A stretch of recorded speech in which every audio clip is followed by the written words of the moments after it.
Hello my dear students. तो आप लोग कैसे हैं? आई होप आप अच्छे होंगे बच्चों। तो आज मैं आपको UP board class 10th Hindi का पेपर सॉल्व कराऊंगी। और जिन बच्चों का 801 बीई कोड है वो बच्चे अपना मिला सकते हैं। सबसे पहले हम खंड आ बहुविकल्पी प्रश्न को देखते हैं। तो इसमें है पहला क्वेश्चन कि सरस्वती पत्रिका के संपादक हैं। तो 4 ऑप्शन दिए गए हैं जिसमें से आपको बताना है। तो सरस्वती पत्रिका के संपादक हैं प्रेमचंद्र या जयशंकर प्रसाद, हजारी प्रसाद द्विवेदी, महादेवी वर्मा। तो इसका राइट आंसर होगा महादेवी वर्मा। सरस्वती पत्रिका के संपादक हैं महादेवी वर्मा। निर्मला किस विधा की रचना है? तो निर्मला जो है उपन्यास है। जो बच्चे लगाए होंगे उनका बिल्कुल राइट होगा। पंचपात्र के लेखक हैं पदमलाल पुन्नालाल बख्शी। हिमालय की पुकार के लेखक हैं तो जयप्रकाश भारती। सेवा सदन के लेखक हैं मुंशी प्रेमचंद्र। अगला है रीतिकाल के कवि हैं। रीतिकाल के कवि हैं तो मतीराम है ये।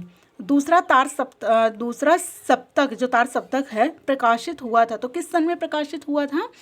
तो सन 1943 ईस्वी में प्रकाशित हुआ था। अगला है निहार के रचनाकार हैं तो महादेवी वर्मा जी हैं। आगे ही ऐसे हम अपना मिला लो। छायावाद युग की विशेषता है प्रकृति का मानवीकरण। ये थोड़ा कन्फ्यूजन में है बच्चों तो इसको मैं नहीं बता पा रही हूँ अभी। और छायावाद युग की विशेषता है कि प्रकृति का मानवीकरण, करुण रस का अस्थाई भाव है तो रति, हास, शोक, निर्वेद।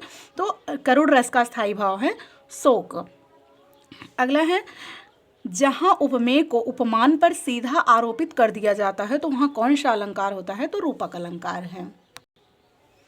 अगला है सोरठा किस प्रकार का छंद है? जो सोरठा है वो किस प्रकार का छंद है? तो ये है अर्ध सममात्रिक छंद। जो बच्चे लगाए होंगे उनका बिल्कुल राइट होगा। निर्गुण शब्द में कौन सा उपसर्ग है? तो निर्गुण शब्द में निर उपसर्ग रहेगा।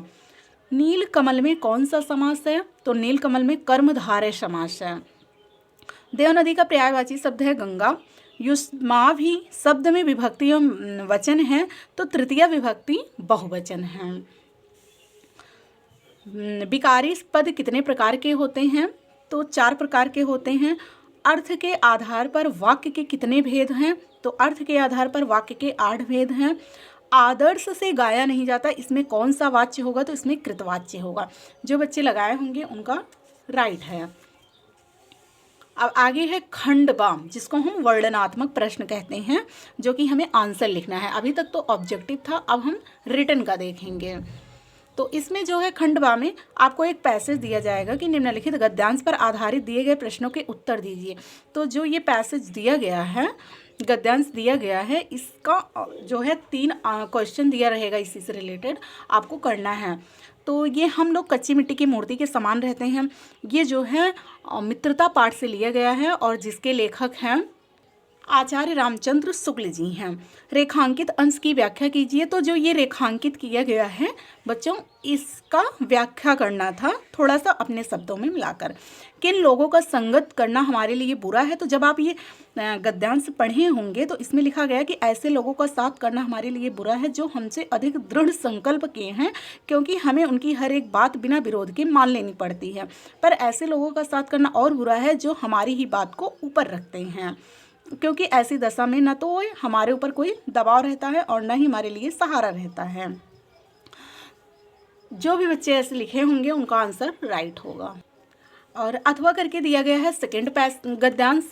देखो बच्चों इसमें अथवा किया गया था तो आपको जो गद्यांश आ रहा होगा वही करना था, क्योंकि अथवा दिया गया है तो इसमें से 2 में से आपको एक करना है। तो ये जो गद्यांश है ये है पानी में चंदा और चांद पर आदमी, उस चैप्टर से लिया गया है और इसके लेखक हैं जयप्रकाश भारती। तो आपको उपयुक्त गद्यांश का संदर्भ लिखिए। तो उसमें पाठ का नाम और लेखक का नाम लिखना था। अगला है रेखांकित अंश की व्याख्या कीजिए। तो इस जो अंडरलाइन किया गया है इसी को हम रेखांकित कहते हैं, तो इसकी व्याख्या करना था। अगला है कि अंतरिक्ष में स्टेशन बन जाने से किसमें सहायता मिलेगी, तो इसी में से ही आंसर मिलेगा, गद्यांश में से।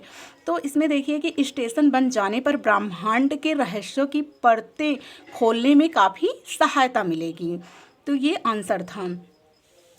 अब नेक्स्ट है दूसरा, ये पद्यांश का है, पदखंड का। तो इसमें से भी प्रश्नों के उत्तर देना था आपको। तो ये है धनुष भंग का, जो कि तुलसीदास लिखे हैं। तो जैसे उसमें करना था वैसे ही इसमें भी करना था आपको। और जो दूसरा पैसेज है वो है झांसी की रानी। झांसी की रानी की समाधि पर सुभद्रा कुमारी चौहान ने इसको लिखा था, इसमें भी। और प्रश्न 3 है कि इसमें निम्नलिखित संस्कृत गद्यांशों में से किसी एक संदर्भ सहित हिंदी में अनुवाद करना है। तो इसमें जो संस्कृत में दिया गया है इसका पहले संदर्भ लिखना था, उसके बाद हिंदी में अनुवाद करना था। तो अथवा करके दिया गया है एक, ये जो आपको आ रहा होगा वही आपको करना था इसमें। अगला क्वेश्चन है कि निम्नलिखित संस्कृत श्लोकों में से किसी एक संदर्भ सहित हिंदी में अनुवाद कीजिए। तो ये श्लोक 2 दिया गया है, जिसमें से आपको जो भी आ रहा होगा उस टाइम वही करना था। तो आप किए होंगे ये। अगला है कि अपने पठित खंड काव्य के आधार पर दिए गए प्रश्नों में से किसी एक प्रश्न का उत्तर दीजिए। तो आपको अपने ज़िले वाइज जो है इसमें से लिखना था, क्योंकि पूरा तो हमें नहीं करना है। तो ये जो हमारे यहाँ का था तो मेवाड़ मुकुट, और यही मेवाड़ मुकुट था। तो इसमें 2 क्वेश्चन था। मेवाड़ मुकुट खंड काव्य के आधार पर भामा शाह का चरित्र चित्रण कीजिए, और अगला है मेवाड़ मुकुट खंड काव्य की कथा वस्तु पर प्रकाश डालिए। तो जिन बच्चों का जो रहा होगा वो अपना किए होंगे। तो हमारे यहाँ तो मेवाड़ मुकुट चलता है, तो इसमें भामा शाह का चरित्र चित्रण लिखना था। और दूसरा क्वेश्चन था मेवाड़ मुकुट खंड काव्य की कथा वस्तु पर प्रकाश डालिए। तो जिसमें से ये 2 क्वेश्चन दिया जाता है और हमें एक करना रहता है। अगला है निम्नलिखित लेखकों में से किसी एक लेखक का जीवन परिचय करना है। रामधारी सिंह, डॉक्टर राजेंद्र प्रसाद, पद्मलाल, पुन्नालाल बख्शी। तो जिसमें से एक करना था। और एक कवि का करना है, सूरदास महादेवी वर्मा, मैथिली शरण गुप्त। इसमें से भी एक का करना था। अगला है अपनी पाठ्य पुस्तक में कंठस्थ कोई एक श्लोक लिखिए जो इस प्रश्न पत्र में ना आया हो, श्लोक लिखना था।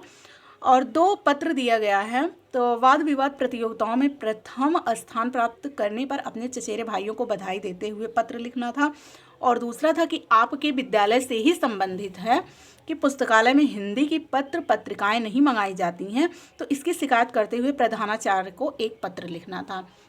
अगला प्रश्न था कि निम्नलिखित में से किन्हीं 2 प्रश्नों के उत्तर संस्कृत में लिखना था। वाराणसी से आया है, अस्माकं मुख्य कर्तव्य किम। तो ये जो 4 दिए गए हैं इसमें से आपको 2 करना था। अगला है निबंध, लास्ट क्वेश्चन है कि निम्नलिखित में से किसी एक विषय पर निबंध लिखिए। तो स्वच्छ भारत अभियान, प्रदूषण की समस्या और समाधान, कोरोना एक वैश्विक महामारी, सड़क सुरक्षा, जीवन रक्षा, मोबाइल वरदान या अभिशाप। ये जो 4 दिए गए हैं इसमें से आपको एक करना था। तो आई होप आपको आप अच्छा करके आए होंगे। थैंक यू, और मिलते हैं नेक्स्ट वीडियो में। Thanks for watching my video.